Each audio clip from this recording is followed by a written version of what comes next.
I'm Matt. I'm Shane, and you are about to listen to an excerpt from a Comic Movie Marks podcast. So if you like what you hear, make sure you hit that like button real hard, and make sure you subscribe to Comic Movie Marks. And always remember, if trailer trash can do it, anyone can do it. Now let's get into our spoiler discussion. That's right, spoilers all from here. Everybody dies. It's all good times from here. As always, yes. Good times from here, come on. So I guess this probably should have been included in the non-spoiler portion, but I'm going to talk about it in the spoiler one. The Black Panther box office currently sits, this is according to Box Office Mojo, at $242 million domestically, $184 million foreign, for a total of $426 million worldwide. Yeah, opening weekend was considered $202 million, and I guess that's the domestic summary was $202 million domestically. Yeah, at least that guarantees that for now anyway. There's not superhero fatigue. Yeah, I guess so. That's a nice little boost for superhero movies. I love it. I saw one article was saying Black Panther was breaking IMAX records and shit like that too. And I was like, yeah, no shit, because IMAX was the only one I could get that wasn't 3D. Right. Oh, we should have included that in our non-spoiler portion, but whatever. Yeah. If you're listening to this whole podcast, or if you're not, if you're just watching this on YouTube, check out our non-spoiler portion. We actually talk about our theater experience and why we ended up in the IMAX. Yeah. And our experience in the IMAX theater. It was literally the only one that was available pre-order for fucking non-3D. Right. So I was like, well, shit, I want to get tickets. That's also a great way. No wonder why they're crushing numbers, because that's a great way to charge you $5 more for your fucking Could you imagine if it was 3D? Oh, yeah, no thank you. $18, $20 for that ticket? Fuck. Yeah, no wonder it's breaking records. Celebrities buying out theaters and shit. It's a scam, yeah. But Black Panther did good on its own. I'm not trying to say it was inflated or anything. If anybody's we're that too seriously. We're joking. So, real quick, the IMDb scores, which I found this really interesting, both IMDb and Rotten Tomatoes, 7.9 out of 10 stars on IMDb, and the random Metacritic score 87, whatever the fuck that means. So on Rotten Tomatoes, everyone's pumping up how much the critics love it. 96% on the tomato meter for the critics. 77% is the audience score for Black Panther. Bunch of racists. That's what everybody's gonna say. Yeah, pretty much. Oh, that's pretty much what's floated out already. Let's see if I can find a negative review.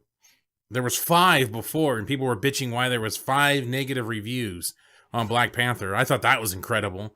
Like, these people don't understand movies. What the fuck are they critics for? I'm like, motherfucker, a dude downvoted or whatever, Rotten Justice League because Aquaman wore pants. Like, try having that review on a fucking movie that you like. Yeah, stop your bitching. Okay, this is from Jeff Beck. Wow, it's a white dude with a mullet. He actually does look pretty racist.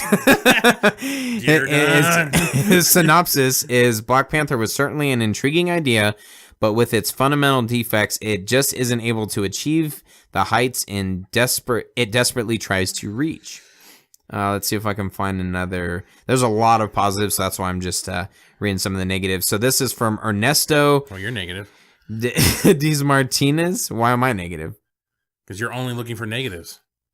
Well, it's kind of surprising that, actually, these are critics, so would you want me to read some of the positive ones? There's a fucking ass ton of them. All right, so. No, go ahead, read the negative one. It's just you're looking for negative. Yeah, exactly. Clickbait. We can just say Black Panther bombs on Rotten Tomatoes and then read all of the negative ones. So all 3.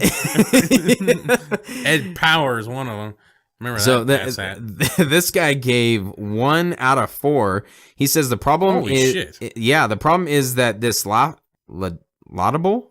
I was elected to lead, not to read. Yeah, I guess laudable. If trailer trash can read it, I can't. So the problem is that this laudable political discourse ends up drowning a film that has its best moments not around the noble T'Challa, but around the great villain of the film and the only true star of the whole movie, Michael B. Jordan. So he gave some props. So here's a couple of the positives since Matt's giving me fucking shit. So this one is you're like, I'm just looking for the negatives. From I just thought it was people were, if they're intrigued I read by positives on another one. Go look at that one. yeah. So this is when it comes to creative visuals, engaging action, and likable characters, Black Panther stands confidently next to the best fanfare offered up by the Marvel Cinematic Universe. 4 out of 4, says Matthew. Not me. Yeah, it's not Matthew. This is from Inside Joke. Have we explained that No, Matt, suck a dick. Matt has a French spelling? No? Okay. So CJ Johnson from ABC Radio Australia. Austria? Well then, g'day, mate. Let's put another shrimp on the barbie. Let's not. Says it's very Boy, long. crikey. It's very long. What? How is this? This is a long movie? Was this a long movie? I Yeah, don't it felt think like it was. it. Oh, okay. I was on my Maybe to place. him it was. 3.5 out of 5. He says, it's very long, but unlike some of the Marvel movies, it's neither bloated nor convoluted. Instead, it's proud. Thankfully, there aren't a lot of references to other Marvel properties. Iron Man doesn't zip in and save the day. Can you imagine? Oh, you got 2. There you go. That's good. Yeah, Let's okay. move on. So, Sounds good. So that's kind of some of the reviews and the box office numbers for Black Panther. all right. So let's start off with our likes, since Kevin, or God damn it, Kevin. Shane. Since you want to be so negative, I work with a Kevin. I have to say his fucking name all the time. And, It's like and he's fucking negative all the time or something? he looks like you. What? Looks nothing like me. No, he's not negative all the time. No, it's just like I have to yell his Okay, name all the time. all It's right. like fucking Home Alone. All right, fair enough. So I'll start with some of my pros. I actually don't have a whole lot of notes on this. I got a decent amount of notes. I'm here for you. All right, perfect. I'll just play off of you. So a lot of my blows. What? Okay. A lot of your blows. What? Yeah, I said flows, I think. A lot of my pros. Wow. The villains. I'm going to start with that. Obviously, Killmonger, Claw. I saw this random ass comparison by some stupid idiot on Instagram that Claw played a better Joker than Jared Leto. Did you see that? No. I don't think he played a very good Joker. He played a great villain. I'll give him that. Like, he's, kind of nutty, but So Joker. everybody's I don't know. crazy is Joker. Is the Okay. Joker, yeah, exactly. But he did a fantastic job. I actually was kind of surprised. This is the spoiler portion, so I was surprised that he died so early on, and I actually enjoyed that. I thought that was kind of a quick surprise that Michael B. Jordan, Killmonger was like, well, fuck it, I don't need you anymore. Time to move on. He's using And him as an entrance pass. yeah, exactly. As a key to the palace of Wakanda or whatever, to the island. So obviously goes without saying, Killmonger, Michael B. Jordan, fantastic job. Yeah, I do agree that he is one of the more relatable villains in the MCU. Definitely up there. Top 5 for sure. I still think, as we talked about and as Matt mentioned in the non-spoiler, that Vulture is definitely a better villain, more relatable to us, but I can totally see he has good motives, which was pretty awesome to see in an MCU film. So they're definitely picking that shit up with their villains. Hopefully their next movie will have a nice, pretty pink villain as well. So anyway, Okay. Thanos, he's pink. Oh. Anyway, so yeah, mine is Killmonger, Eric Killmonger. Like the Vulture, personal backstory to this villain, but I think the Vulture's a little bit better. The one thing I mentioned in the non-spoiler was this wasn't necessarily a Marvel formulaic story, origin story, so that was kind of nice. I thought it was kind of interesting how much they dwelled on the story of Wakanda and its culture and how it was built and how it's dealt with the time it's been there and what it's doing to help or not help overall, the questions and stuff like that. Yeah, I thought that. Are you saying that that's a pro, right? Yeah. Yeah, I enjoyed that aspect as well. I thought that was different. It was pretty cool how the different cultures kind of coincided. I guess they're different tribes. Yeah, but different tribes, but they still have one king, which and then each tribe can challenge the king, and they wipe away the Black Panther powers and everything like that. So that was pretty cool. I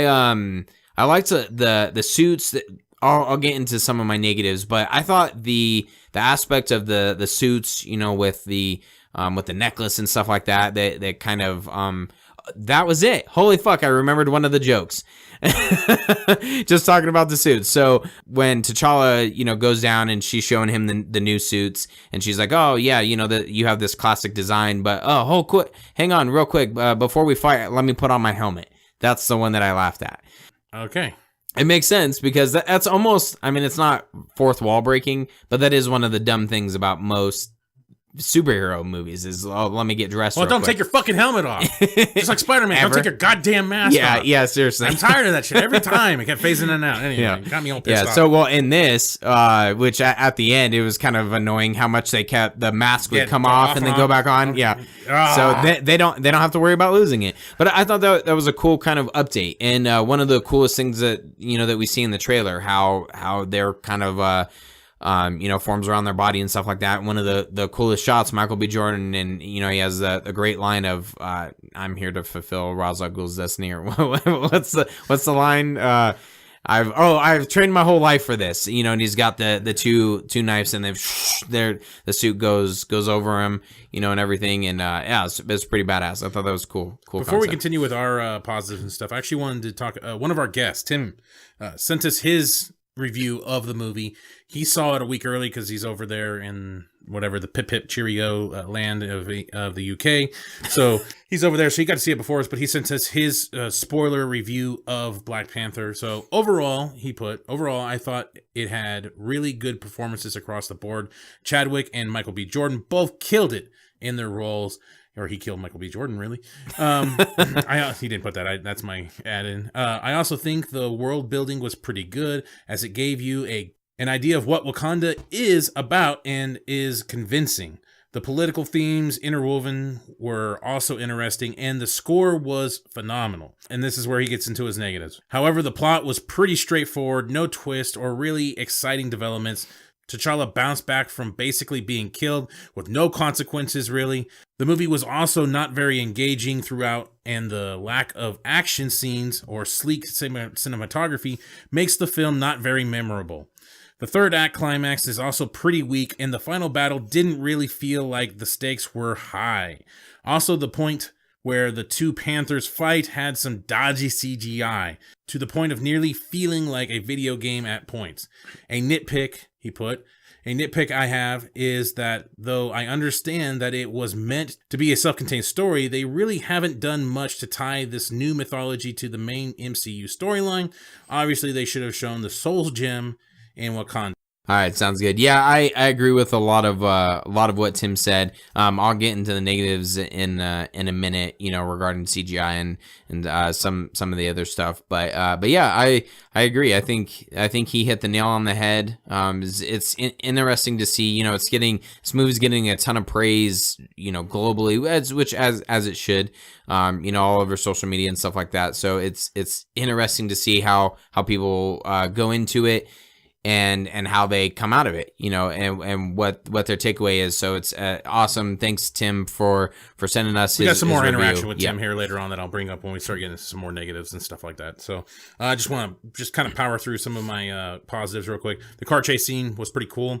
The music that was playing in the background, I was kind of bobbing my head to a little bit of like a techno rap thing going on, and it really actually reminded me. This whole car scene actually really reminded me of the Matrix Reloaded car scene, the highway scene. Similar music, and T'Challa's jumping on rooftops and stuff with the cars, just like the agents and shit. So it kind of reminded me of that. The part at the very beginning where it had a similar techno and stuff. It's from the trailer where he drops out of the his jet thing, and then he throws the demagnetizer that kills the engines, EMPs or something. Basically, and then he drops down. That had some pretty sweet music behind it too. I put the soundtrack felt unique and not generic like a lot of MCU movies. This actually felt like it evolved. It actually felt like it was supposed to be in the damn movie. Yeah. One of the sayings that I actually really liked, and I'm not even quite sure if I'm actually getting this right. T'Challa's dad, I'm probably going to say it wrong. T'Chaka or something like that. T'Chaka. Yeah. Okay. T'Chaka. He was basically saying it's hard to be a good king and a good person. Which I like that. That reminds me a lot of Batman versus Superman, where it's like, God, if there is a God, he can't be good. But if he's good, he can't be all powerful. Yeah, that's how it was going. Yeah, if he's all powerful. So it's kind of like one of those sayings that I like being incorporated into a movie. So I thought that was kind of cool. Some of the political messages I thought were kind of interesting that they were able to chuck those in there and stuff. One of my favorite, actually my favorite part of the movie is the end credits scene, where he's talking to the UN. I thought that was actually kind of interesting. The speech he's giving about we need to share and be together and all be one tribe, and just then you look at the internet and you see how everybody is just calling each other names about this movie if you have a differing opinion on this movie, but yet in the movie it talks about how we should all work together and be one, and it's like right there in the mid-credits scene, and no one people are you know, splat. Oh, that's a cool movie. Fuck you, Whitey. Yeah, like exactly. How dare you not like this film? It's really interesting to me that the movie has this nice ending speech at the end. Yeah, about we should all come together, and then yet I've never seen so much hatred either way towards a movie. I mean, Wonder Woman was kind of bad, but this is definitely taking it up to the next level, I think. And the last thing I have positive about this movie, I've put this in about Zack Snyder films. Zack Snyder said this, or it was a thing told to him by Christopher Nolan. The thing that's amazing is Chris is been an amazing producer on the movie because he, I think because, he said to me, he goes, Zach, Hollywood makes two kinds of movies. They make movies by committee, and they make filmmaker movies. And he goes, I'm really not interested in these like movies by committee. They suck. And, he's like, the best movies, my favorite movies are, where you can feel the personality of the director, and it's all about that. Studios do two types of movies, filmmaker movies and committee movies. And the one thing I did like about this movie is it was a filmmaker movie. I felt like this was definitely a filmmaker movie because this was definitely a vision for the most part. This was the director's creative vision for this character and stuff like that. Unlike a committee movie, like I think Ant-Man and Doctor Strange are committee movies. Yeah. By far. Very generic. Very streamlined, very main. This is not mainstream. No. As much as people want to push that everybody should love this movie, it's not a mainstream movie. There's going to be dissenting views. There's going to be people that may or may not like it, and I think that's actually good. Yeah, I agree with that. The one thing that I will say that it's kind of against that is that there is still a style that if you are under the Disney umbrella, that you have comedy, the fight scenes. Coloration, it all has to feel the same. And for whatever reason, the Russo brothers have been able to kind of branch off and do their own thing. But for the most part, it felt like a Marvel movie. There's not much, director input on that. But I do agree as far as how a lot of the dialogue actually had a little bit more meaning. Most dialogue in the MCU is pretty weak, in my opinion. And in this film, so there was some solid dialogue, solid acting across the board, memorable parts, some deep moments, which was pretty sweet, to have in an MCU movie. So I will agree that those things, those parts for the director were able to come across on screen, and I think he did a good job, probably pleasing the studio, following what they wanted, checking the boxes of, okay, let me include all of these, but let me still have the all the things that I want to incorporate in this movie and how powerful I want it to be. I think the significant things anyway, the tone, the characters, and the music was his choice. Is what I'm going kind of what I was talking about. I agree. Those are the three significant things. The story, like you're talking about, the colorization, the humor, and so forth, may not have been his choices, but it's still, for the most part, you could see it's a unique movie in the MCU, which is hard to say. Yeah, because there is a lot of committee movies in the MCU. Yeah, I want to actually talk about the humor as a pro, because when I was because there's not that much. Yes.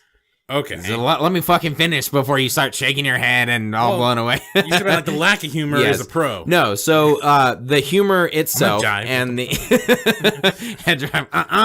So I at the very beginning of this movie, I went into it with the similar feeling of like Doctor Strange, like, oh, this is gonna be badass, like action, and hopefully have some meaning and stuff like that. And then the first act starts.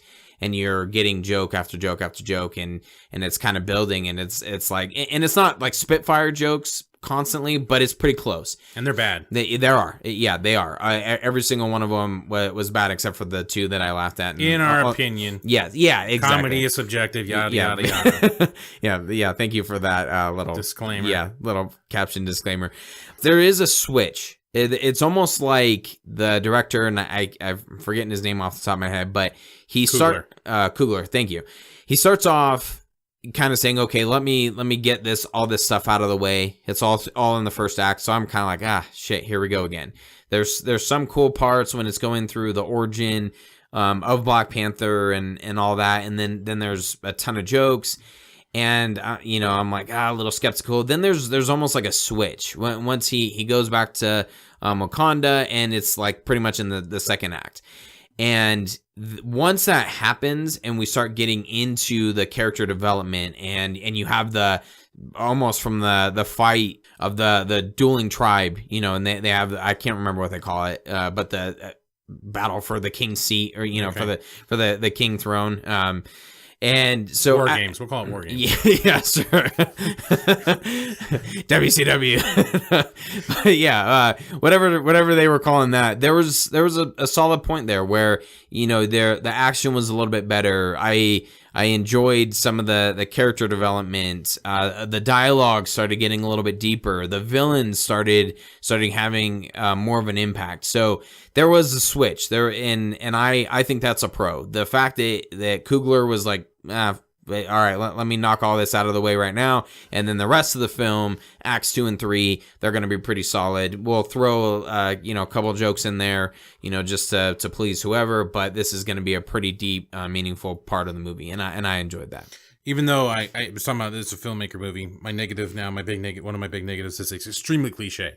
There's a lot of tropes. There's a lot of superhero characters or tropes that are in this movie nonstop. It's full of them. There's it's obvious where it's going to go. Once again, there's no twists. There's no turns to it. It's a very straightforward movie. This guy versus this guy, or Killmonger versus T'Challa. It's pretty clear cut and simple. There's nothing really special. You figured that the kid was left there alone. You knew the kid was him in Oakland. Yeah, and you knew how this was all going down.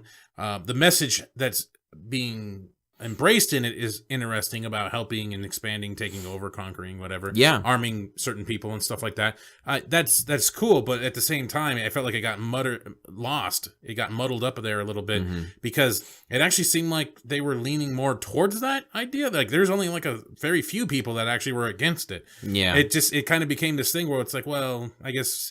Yeah, he's a king, so but democracy doesn't matter shit where the matter at all anymore. And so it seemed like that idea got lost really fast. Like they were for it. It seemed like to me a lot more people were for it than against it, really, at one point. It's just the people that mattered in the movie, quote unquote, didn't want it. So that was one of my negatives. The PG-13 rating, it started bugging me at some point. I mean, they're using spears and swords and stuff like that, stabbing people constantly, and there's just nothing. Like the little bit of blood you get is that little battle for the kingship, and it's when T'Challa keeps getting stabbed by everybody in this thing, and like there's a little bit of blood from him. Maybe there's a little bit of blood from their mouths and stuff. But there's literally one point where one of the I forget what that is. Like his backup team, his general, the shaved women that are like all fucking badasses and stuff. Like Killmonger slices her throat. She falls down, and like there's just absolutely freaking nothing. Nothing, yeah. There is just nothing. Like you don't see a mark on her neck. I mean, it's absolutely. I don't need blood pouring out. It doesn't need to be a Saw movie, but it just looks cartoonish. It really pulls you out. Like I didn't even care that she died because I'm like that just looks so fake. Like I wasn't even sure if he did it. Like maybe he just did it on the back end and pushed her over. Like it was just so unrealistic. It really pulls you out of the movie. Yeah, I do think what I enjoyed is that they pushed the envelope a little bit more and said, all right, we're going to have a woman get her throat slit. And I enjoyed that it kind of, it rode that line. You enjoyed it, huh? You know what I mean? Well, the funny part is when I was thinking about, okay, interesting part. I don't know.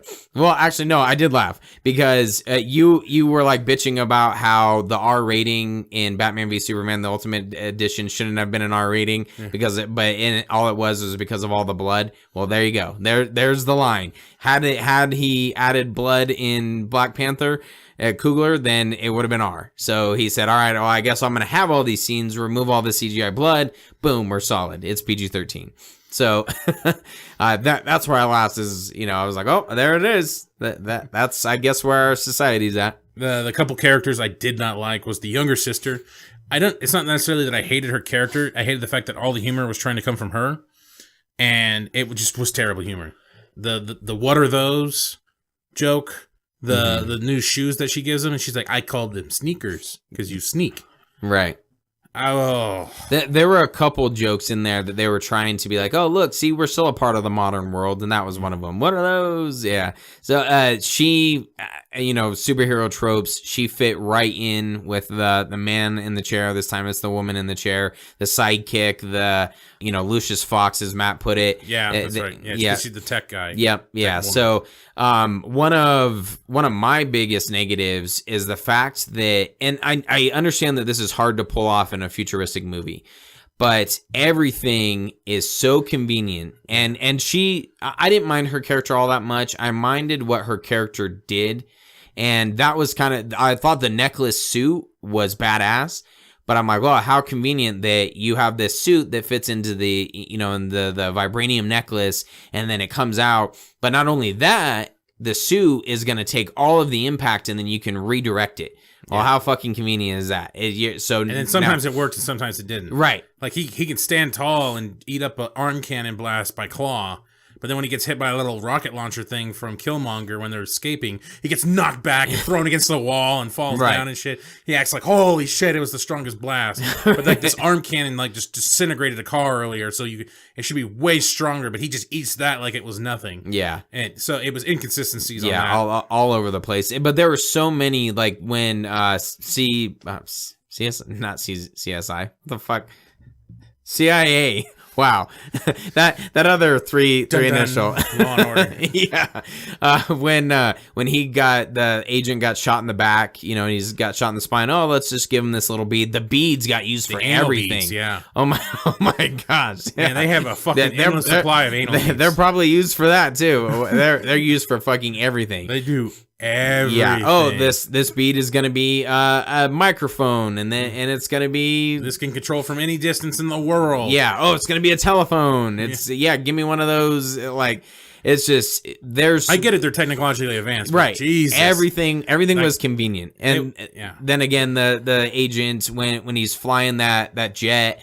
He gets hooked by two other small ships, so that he can't shoot off the one last ship that the supplies. That's taking all the supplies.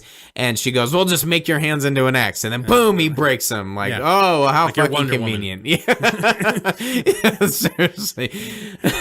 Yeah, and it just happens to just explode and knock the shit out of the other. Yeah, a lot of conveniences in the technology. She thought of everything, every little thing. And the my one downside to. I completely agree with the last scene that we saw, where T'Challa's talking about like now how we need to come together. It like very fitting, especially with today's political environment. And I thought it was a very great scene.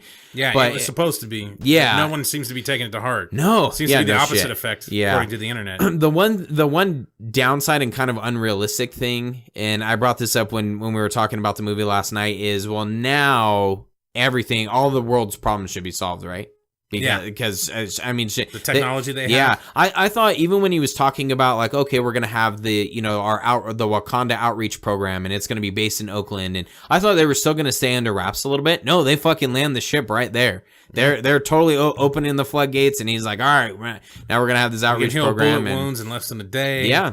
And all this other everything, stuff. Yeah, like is that their technology up the ass? Yeah, so I mean, anal beads up the ass. Thanos better fucking run for the hills. Yeah, because he's gonna have a bunch of kids in Oakland armed with fucking whatever those arm cannon panther shooter things. Vibranium. Yeah, they're like die, motherfucker. Yeah, so that was the one thing that I was thinking of. After the speech is like, okay, well. Now, like, if that was real, if that was in real life, that's it. All right, sweet. Like, world hunger should be solved. Everything. Like, we should be good now. Well, they did a lot with that vibranium. I Yeah, don't know about world hunger, everything. but the science and everything, like, just people should be vastly superior now. Like, Yeah. the world in itself would be just so vastly superior. It's like the one when Shane brought that up last night. I brought up the fact if you've seen Star Trek Into Darkness, where Captain Kirk dies. Spoiler at the end. What? He dies at the end, and then they just pump him full of Khan's blood, Cumberbatch blood, and they just pump him full of that, and he just comes back to life. And like the joke is like, well then fuck, we can cure Everything, illness. Yeah, you know, no one can die in this world anymore because now we got like 74 of these guys in a pod. We can just suck all the blood out of them and just cure everybody. Yeah, we're good. Yeah. So it just kind of feels like this is like a similar system. Like, well, now the world should be just doing fucking way better. It should be. Yeah. Yeah. So like that was really interesting that you said that. I was like, that's a very good point. Like that should end a lot of issues and Yeah. stuff. So a couple other characters I didn't like was Wakabi, I believe it is. He was played by Daniel Kula. I can't quite say his name right, but he was like the friend at first, and then like he turned on him. Yeah. When as soon as the guy produced, Again, that, a he killed superhero trope. yeah, and that's what it just annoyed me. He just gave up on his supposed king that he liked so much. Yeah. He's like, your dad did nothing before, and I could see it's the same old, or something like that, or nothing's gonna change. Yeah. Like he tried once. He actually went out there and tried to get him. Yeah. And instead of T'Challa just telling him like, hey, this dude interfered, and he had knowledge and stuff like that, he doesn't say a damn word to him. The guy just walks away, and then they just start killing. And just because of this thing that this guy has, like this rage boner against the previous kings and stuff, even though he's never challenged for it or anything like that. I mean, they end up slaughtering each other, pretty much at the end. It's just, and maybe that's the story they want to tell, is that no matter how much of a euphoria there is in the world, There's still going to be a fight. there's yeah. still going to be conflict, I guess. Maybe that's what he was going for. Either it was a huge crappy trope, or it was maybe a little bit deeper than that. I don't know. Though the one thing I thought this was really Annoying, cool, though. but It annoyed me. I agree. It just turned so fast. One of the things that I was kind of confused on is what was on his and his dad's face. Is if it was like paint for their tribe. At some points, I thought it was the same stuff that was on Killmonger's body when he says each of these are for a kill, and all of a sudden it's all over his entire body. I thought it was similar to that, like they've killed people before. So that I wasn't too sure. It could have been paint. I'm not really sure, but it lended itself a little bit more to if those were kills, that they're maybe a little bit more on the out, like they don't believe in this perfect, like you said, the utopia and everything. Yeah. So another character I didn't like was the love interest. She was worthless. I just didn't really think she was even necessary in the movie. I wanted to ask you this, because when he first rescues her, when he dives down and he's pulling those girls out of the thing, and like she's the main focus on it, and then I'm like, okay, so wait, is that supposed to be a sister? That's what I thought. I was like. And then, like, she gets out, and there's supposed to be, like, this tension between them, like, relationship tension. I'm like, is it me or the actress that plays this love interest? Is she not look like she's fucking 16? Like, is that just me? Is this just my terrible ability to tell age by people? Yeah. She just looks so young. I'm like, there is no way this dude is, like, she is so much older than her, and she just looks so young. Okay, so his love interest, Lupita Nyong'o, she looks really young, but I guess she's only 34. How old is Chadwick Boseman? Let's see. 40. God damn. Yeah, I believe that. He looks a little bit Man, older. I am terrible at age detection. I thought he was going to be late 20s. And I thought she looked like she was... No way, really? He just looks great. He does. But how old do you think Michael B. Jordan is? Well, now I'm looking at that. He's 31. Okay, well, that seems about yeah, right. that seems about right. But how could you think that? So you think Michael B. Jordan is older than Chadwick Boseman? Well, I thought Michael B. Jordan was a little bit younger. Man, they look fucking great. God damn, I'm old. They do. My hair looks like shit. Everything else looks like shit. Yeah. These fucking dudes look like Greek gods. But to answer the original question. Never mind. Don't worry about it. It's a terrible question. Okay. Anyway, don't even worry about it. Moving on. She's still terrible though in the movie. She was the Pointless. Yeah, she was the love interest, which again, a superhero trope, and she was the catalyst for changing how Wakanda was going to be. Because if you remember, T'Challa didn't want Wakanda to branch out. Right. She wanted to do that. She was a spy, and then he's like, okay, you know what, I agree with you, let's do this. So she was kind of the, you know, the catalyst and push that forward a little bit more. So now Wakanda is out there. Some of the pacing issues, there's some pacing issues. There's a couple of points where I was yawning. I was like, okay, come on, let's speed this up just a tad bit more. I mean, there's dwelling, and then there's like, it's like he almost gets murdered, and then he just gets brought back like almost immediately. Like they speed through that, but there's a lot of other shit where they're just dwelling on forever. And I'm kind of glad they sped through that, because that was one of those of like, come on, right? Dark Knight Rises. Yeah, He's got to climb up the hill. Hada, hada, hada, hada. Takes 3/4 of the fucking movie, and he lights a panther on fire. To get out. Yeah. So I don't know. I guess it was a good way to rope in that other tribe, but some of going into the CGI. And when we first came out of it, I was like, you know what, the CGI was pretty solid until I read Tim's review. And he brings up a good point. I do feel like the final fight did kind of feel like it belonged in a video game. And the city, I thought, was very well done. Yes. The city of the country, I guess, actually, of Wakanda and everything. Right. That was all done really well, but these fight scenes, I don't think were done. I was about to get into the fight scenes here. Okay. Well, I thought most of the fight scenes, like when the kings are battling each other, I thought those were pretty solid. You know, going back to kind of what we talked about when we left, the quick cuts and that's my big thing, is the shaky cam. Yeah. Yep. The shaky cam was god awful in this. And that's another, going back to the director can have his own vision and how he wants the characters to develop and everything like that, and how he wants the story to be. But you better fucking use shaky cam fight scenes. Like, it seems it has to. I remember the trailer. That's a checkbox. The trailer had that scene where he beats the hell out of those guys with the jeeps and stuff. And he's throwing them in the jeeps and beating them up and everything. I was like, that's going to be one of the best scenes in the movie.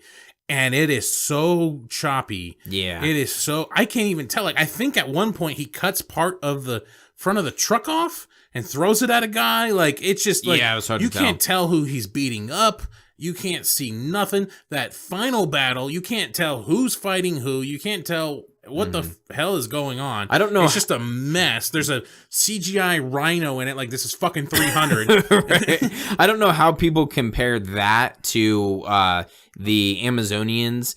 Like the fight that they had with Steppenwolf and stuff, and how epic that. Hell, even the Germans in Wonder Woman.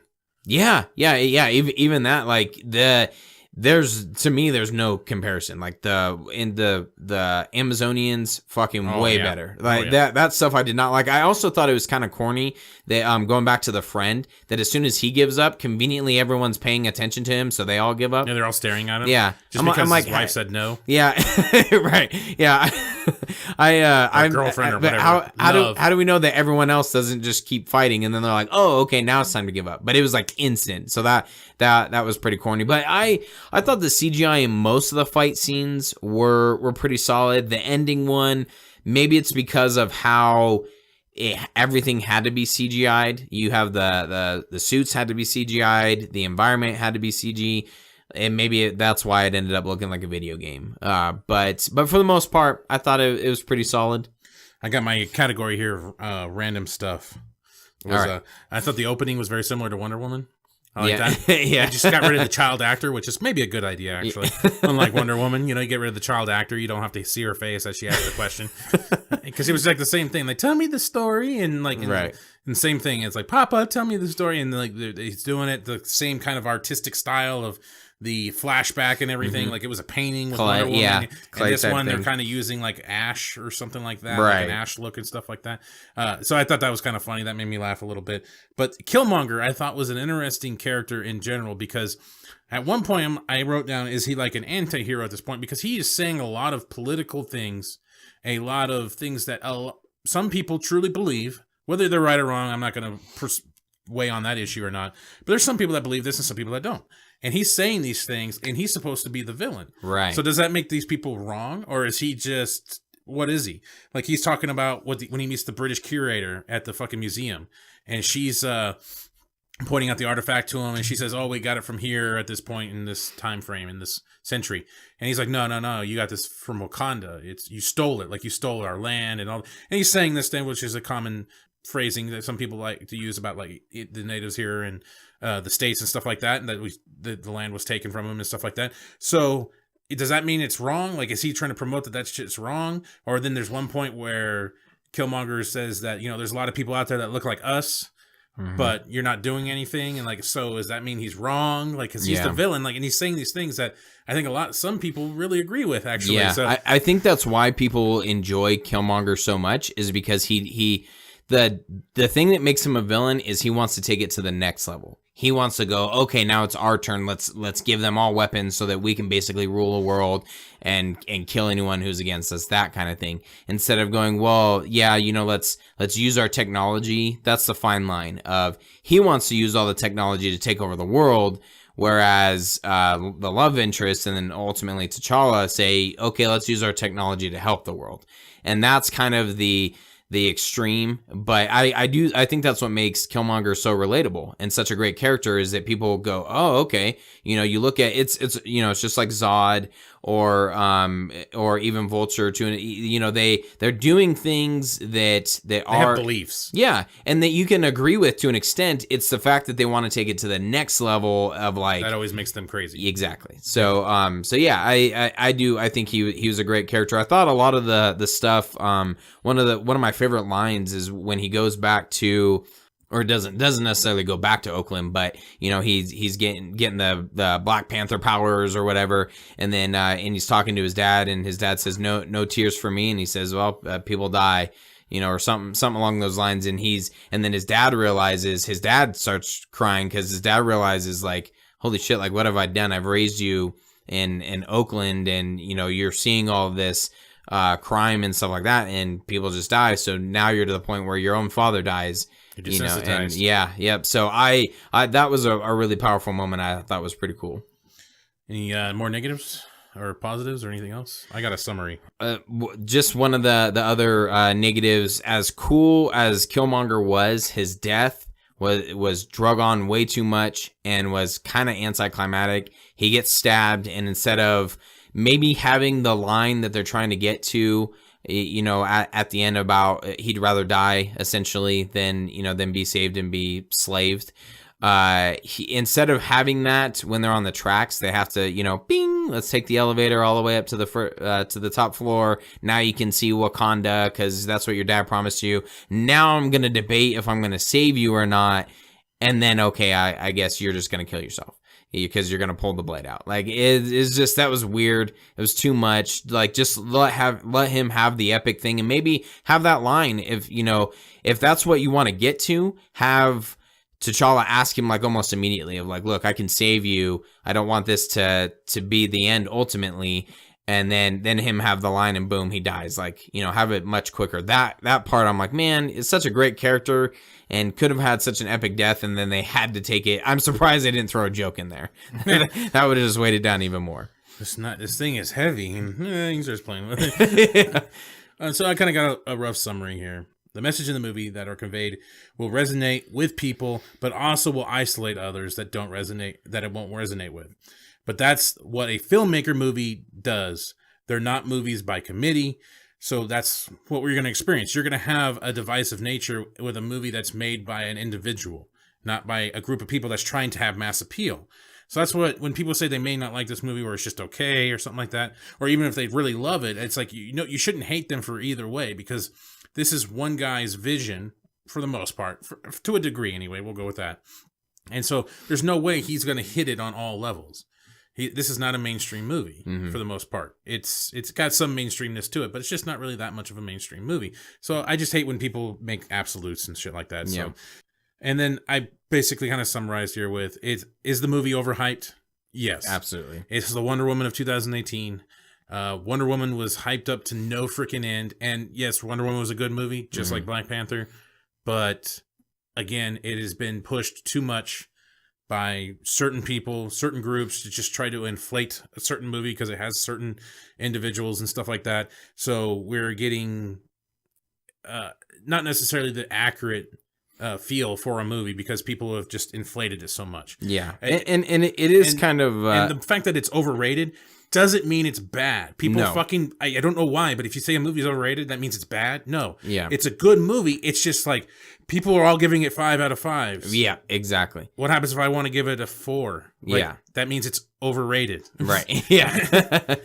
Yeah, I think it's probably the context in which, overrated. That's a piece of shit. But no, as Matt said, it doesn't necessarily mean it's a bad movie. And this is almost it not even really have to do with kind of the theme that this movie and Wonder Woman were pushing for and how people were backing it. It's also kind of tied into that's how a lot of MCU movies go. You have like, give me the next one. Doctor Strange, 5 out of 5. Thor Ragnarok, 5 out of 5. Yeah, every Marvel movie is the best Marvel movie. Yep, as of late. So, and then it'll be the same thing with Infinity War. So that's where kind of, and I agree, that's where we're at, when it comes to just it being overrated. Definitely not like the greatest film ever not even the greatest superhero movie. And in my opinion, not even the greatest MCU movie. But we'll rank that a little bit later. Tim even agreed with me in that sense that it is overhyped. He put pretty overhyped, actually. Yeah. It's so, I mean, he agrees with us too. It seems to be a kind of a consensus. I mean, maybe we all think alike. I don't know, but I think there is a level here, and people push things a little too high sometimes. I mean, yeah, you may really love it. I mean, there's a lot of people out there say BVS is a masterpiece, and I tend to disagree with that. I don't think it's a masterpiece, but that doesn't mean now all of a sudden they're fucking wrong. It's just, again, people need to relax. Yeah. So, Man of Steel is a masterpiece, though. Just throw that out there. Yes, it is. Yeah. So let's give our scores. Okay, so I'm going to give my brief summary, and then I'll jump into my score as well. So, I agree with largely what Matt said. This is a really good movie in my opinion, and I love how it walks the line. It pushes the envelope a little bit, not just in the action and stabbing and stuff like that, but even it actually has a good theme to it, a good solid storyline. And I love when you have the opposite villain that you can relate to a little bit. You can kind of understand, or maybe not even relate to, but you can understand where he's coming from. And I think that's awesome. Some of the things, we talked about that weighed it down, unfortunately, a little bit. The humor, pretty much all of Act 1, even though necessary is kind of garbage and eye-rolling, in my opinion. But overall, a pretty solid movie. As I also agree with what Matt said, probably belonged in Phase 2. So I wish they would have realized, like, hey, let's do a Black Panther, a long time ago rather than at this point after Civil War. It probably should have been before Civil War. So I'm going to give it a 3.6 out of 5 marks. Okay. Again, everybody relax. There's no point of arguing with people. Again, it's a unique movie. If you want to bring politics into it, you can bring politics into it. That's your choice. But we basically review the movie as a movie. Yep. We're not going to sit here and dwell on the political notions, like, is it this? Is it being made for this or that? We're not going to dwell on that too much. Yeah, well, quick disclaimer, we review it as a superhero movie because Baywatch I put over this, I'm pretty sure. And I reviewed that one as a shitty comedy movie. Oh, it's a terrible comedy movie. Yes. It's funny as shit. Exactly. I mean, his dick gets stuck in a lawn chair, for God's sake. It's fucking hilarious. Oh, man. So, again, that's our disclaimer. That's how we're looking at Yeah. it, as just a superhero movie. It's got cool messages for the most part in it. And I like when they push that little bit of that envelope with those messages and stuff like that. It makes it different. It doesn't make it a Doctor Strange or an Ant-Man. Exactly. So that's always a plus for me. Well put. So my score is 3.6 out of 5 marks. Shit. All right. So, and Tim gave... he said 7 to 8 out of 10. Yeah. So I'm going to say 3.5 to 4. Somewhere around there. Yeah, out of 5. He gave it out of that. So we thank Tim again for his opinion. Always much appreciated. It's sometimes I wonder if it's good or bad that we have the similar a like-mindedness with a teenager. Well, I'm not sure if he's smart or yes, he's wise beyond his years. Holy shit! He's way ahead of us. Yeah, I can't even get that saying out, so that's bad. He like a wise behind his years. That's ears? What I almost said. That's the saying, right? Wise behind his ears. Wax behind his Oh, ears. fuck. Anyway. Well, that concludes our Black Panther review.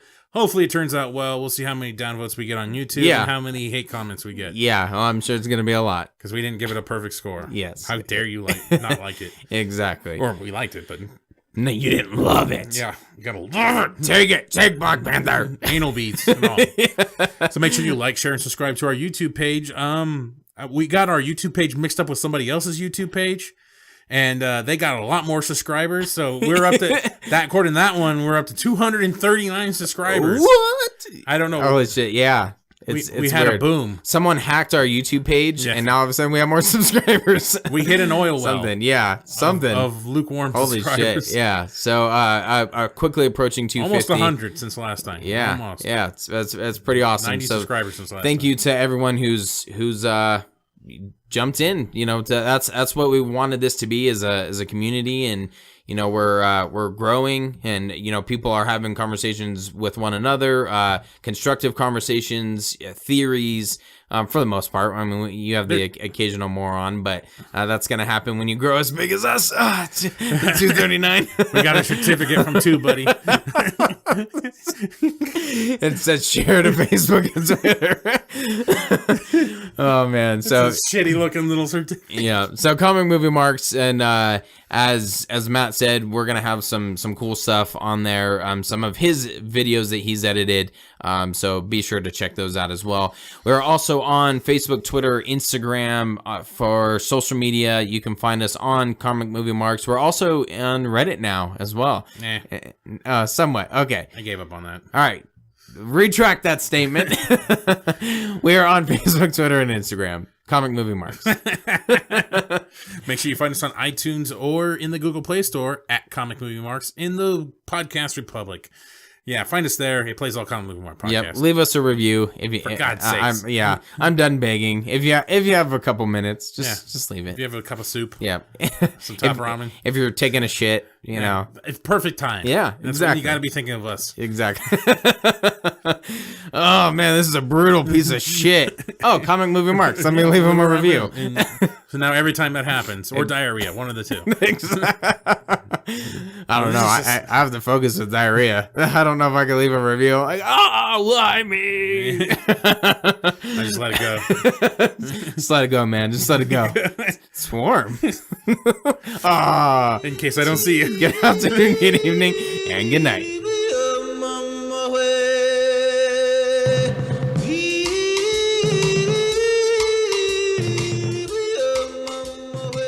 Congratulations, you made it to the end of the video.